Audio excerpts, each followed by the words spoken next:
in respect for honest questions.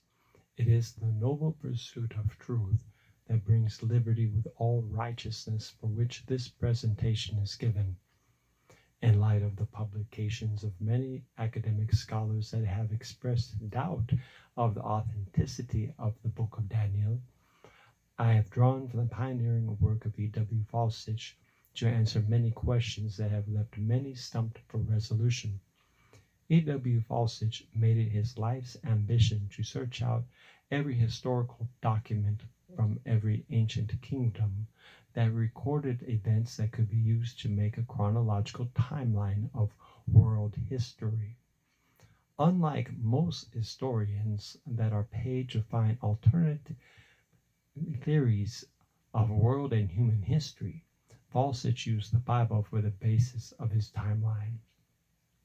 What enabled E.W. Falstich to go beyond earlier historians is the modern technological advancement of satellite collection and processing of astronomical data, reviewing ancient Egyptian, Babylonian, Akkadian, Persian, Greek, and Roman records of battles, conquests, eclipses, and other information. Falstich published 4 books regarding the chronological history of Israel and the world. While he was not totally free of error due to some theological bias, he did find anchors to verify the validity of the Bible as a historically accurate reference. Due to computer processing capacity to analyze planetary motion and chart time and place of visible eclipses, Falstich found that there was one time in the history of the universe when Mercury, Venus, Earth, and our Moon, Mars, and Jupiter were in a straight line, being the 4th day of creation on the vernal equinox of 4001 BC, according to the Gregorian Roman calendar. Using astronomical data processing, Falstich was also able to identify the year of Herod's death after the slaughter of the male children aged 2 and under in Bethlehem, and the murder of 2 priests, Matthias and Zechariah, who were serving in the temple at the time. The lunar eclipse mentioned by Josephus in Antiquities of the Jews, Book 17, Chapter 6, Section 4, that occurred January 10, 1 BC, gives us the reference necessary to know Yeshua HaMashiach was born on the first day of Sukkot, September 26, 3 BC, 6 months after the birth of Yochanan ben Zechariah HaKohen as John the Baptist. For details, please purchase and read Michael Rood's Chronological Gospels, The Acceptable Year of the Lord. The focus of this presentation is to refute all the false historians that deny the historical record and prophecies recorded in the Book of Daniel, which gave the accurate time frame for the appearance and ministry of Yeshua HaMashiach. The questions we answer were one is, was Daniel and his companions mentioned in the Book of Daniel real historical people? Number 2, how was the royal lineage of King David preserved through the Babylonian captivity? Biblical history confirmed by Babylonian and Persian records. 2 Kings chapter 24, verses 10 through 16, relates how Nebuchadnezzar besieged Jerusalem and took 18-year-old Jehoiakim with his mother, Queen Nehushta, all the princes, officers, and servants, all the gold of the temple, all the captains and mighty men of valor, 10,000 captives, and all the craftsmen and smiths captive to Babylon. 2 Kings chapter 25, verse 27 states that Jehoiakim was in the Babylonian prison for 37 years from his surrender of Jerusalem. According to E.W. Falstich, Calculation in History, Harmony, the Exile and Return, page 30, the year of exile was 599 BC, and Mordecai was taken with Hadassah and her parents. Based on mathematical calculations It is my estimate that Hadassah was born shortly after the fall of Jerusalem in 599 BC. Reading the text in Esther, chapter 2, 5 through 7. Mordecai was captured with his great-grandfather Kish of the tribe of Benjamin. Hadassah, the daughter of Mordecai's uncle, was born that same year, 599 BC, and after the death of her father and mother, Mordecai adopted his cousin Hadassah as his own daughter. But the princes were made eunuchs to serve in the palace of Nebuchadnezzar. It's in Daniel chapter 1, verse 3 through 7. Although Jehoiakim was put in prison at age 18, he was not castrated like Daniel, Hananiah, Mishael, and Azariah, who were selected to serve as eunuchs in the palace, just as prophesied in Isaiah chapter 39, verses 5 through 7. Aside from Jehoiakim, Daniel, Hananiah, Mishael, and Azariah were also grandchildren of Hezekiah. You can read this in 2 Kings chapter 20, verse 18. Unlike their fathers that did evil in the sight of Jehovah, these young men took note of all that the prophets had declared and determined to serve Adonai Jehovah with all their life and being. Although castrated and enslaved, Daniel and his companions knew from fulfillment of all the prophecies against Israel that it was divine judgment against the corporate sins of Israel and Jerusalem, and counted it as the righteousness of Abba Jehovah.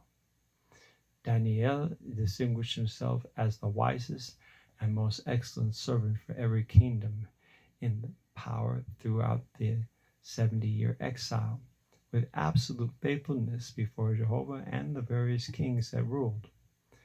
In the 18th year of Nebuchadnezzar, the second year of his reign over Egypt, Daniel became famous as the one that could hear from Jehovah for the interpretation of dreams. Daniel chapter 2, verses 1 through 49. And in here we find that Daniel was indeed a prophet, by definition of a prophet, one that hears directly from Jehovah.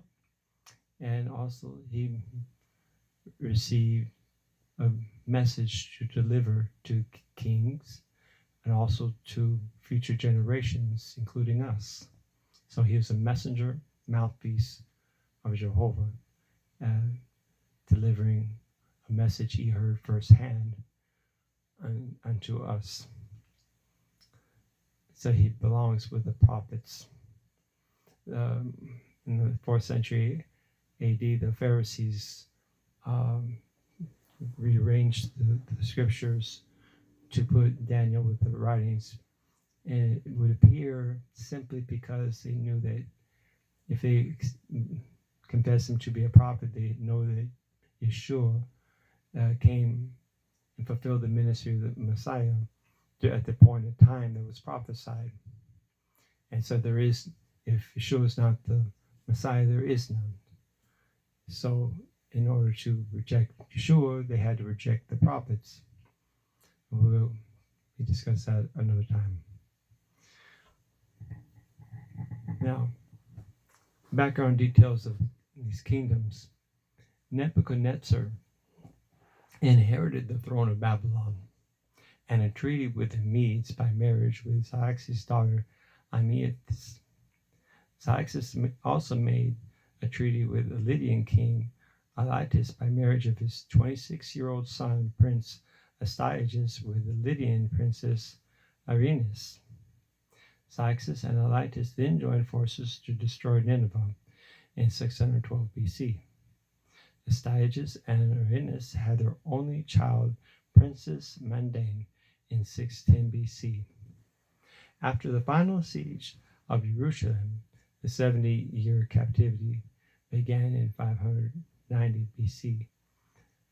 At age 28, Princess Mandane was married to the Ashan king Cambius of Elam, and birthed Prince Kurush in 581 BC.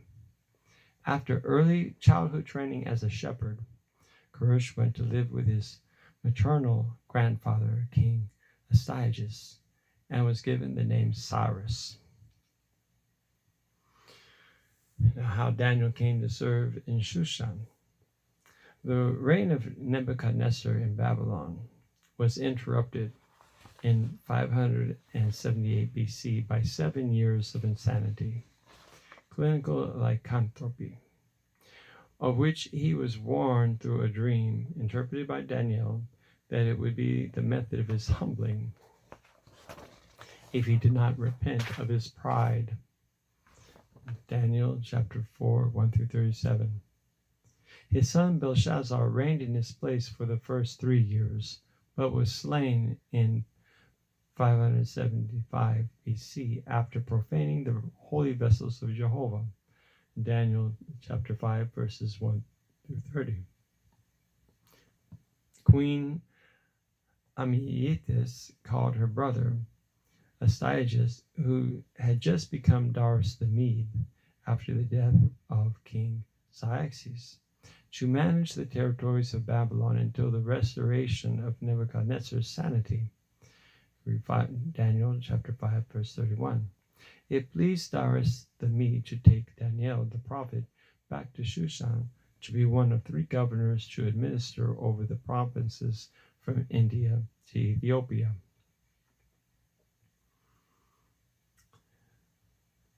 Now, after being promoted from King Darius to Emperor Ahasuerus, Astyages held a 6-month feast in 572 BC for all his officials and servants, then a 7-day feast in which he desired to finish with a display of his ultimate glory. His beautiful queen, Irenaeus, whom he called Vashti, in her royal attire with her crown upon her head. You can read this in Esther chapter 1, verse 11. Possibly because of being put off for over 9 months while her husband partied, Vashti refused to appear at the call of her royal husband, which caused irreparable offense. Vashti lost her crown, and the search began for a new queen. Esther chapter 1, verse 13, verse 3, chapter 2, verse 17. After hearing of her father's grief, Mandain sent Kurush to live with his grandfather Astyages. At this time, Kurush was 10 years old, according to D.W. Fawcett, received his new name, Cyrus. 2 years later, in 569 BC, Hadassah, at age 30, was married to Astyages, age 67, and given the name Esther. Now, one thing I want to point out, interesting about all these kings mentioned, is they only had one wife. They only had one queen. They didn't have harems. Then this one of Cyrus, he only had one daughter. He didn't have a bunch of different women. And he was 67 years old. He had one grandson, and he didn't marry a young woman that was a 19-year-old. He married someone that was not only beautiful but mature and was humble and wise. And so Hadassah fit all that. Here she was over 20 years of age and a virgin still. She had her virtue, she had her wisdom, and she was beautiful. So after the 560, now we're getting to talking about Purim. After the 562 BC defeat of Haman the Amalekite of the tribe of Agag, planned to exterminate all the children of Israel, and Queen Esther's ethnic identity revealed to Ahasuerus, the honor of Israel was upon all the earth. Cyrus, at age 19, had received a full briefing on the history and prophecies of Israel, the Torah, especially regarding his name, and the work of releasing Israel to rebuild the temple in Jerusalem, and the conquest of Babylon prophesied in the scroll of Yeshayahu in Isaiah chapter 45, verses 1 through 13. Daniel was the chief counselor of the empire, so the Torah would have been part of Cyrus's educational curriculum, which also included language arts, science, philosophy, mathematics, and astronomy. But after the first Purim celebration and promotion of Mordecai, even Babylonian king Evil-Merodach, the grandson of Nebuchadnezzar, was moved in his first year as king to release Jehoiakim from prison, giving him a place and a portion at the royal table.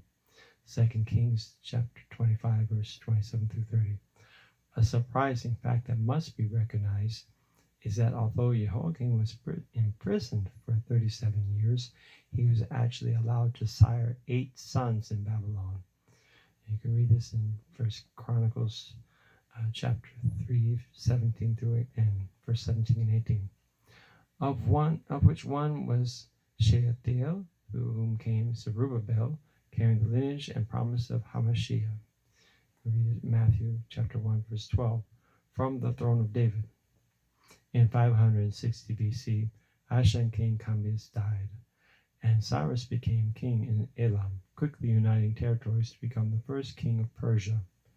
In 559 BC, Cyrus had his first child, Princess Atossa, and later had a son whom called after his father, Cambyses, who ministered over Babylon till the death of Cyrus the Great. In 551 BC, the first year after uniting Persia, Cyrus issued the proclamation of liberty for Israel. Ezra chapter 1, verses 2 through 4. In 540 BC, Cyrus took control of Babylon and delivered all the gold utensils taken from the temple in Jerusalem in 599 BC and sent it by the hand of Sheshbazzar, the prince of Yehuda, to be returned with the captives back to Jerusalem. Ezra chapter 1, verses 7 through 11. In 520 BC, the 70-year captivity was over. Among the captives that returned was Zerubbabel, the son of Shealtiel, the son of Jehoiakim, also named Jehoiakim, in 1 Chronicles 3:17. Of the lineage of King David, through whom was born Yeshua HaMashiach, according to the Hebrew Gospel of Matthew, chapter 1, verse 12. Conclusion. Daniel, Hananiah, Mishael, and Azariah were real people. The Bible is an accurate historical record of prophecies given, fulfilled, and being fulfilled by Adonai Jehovah.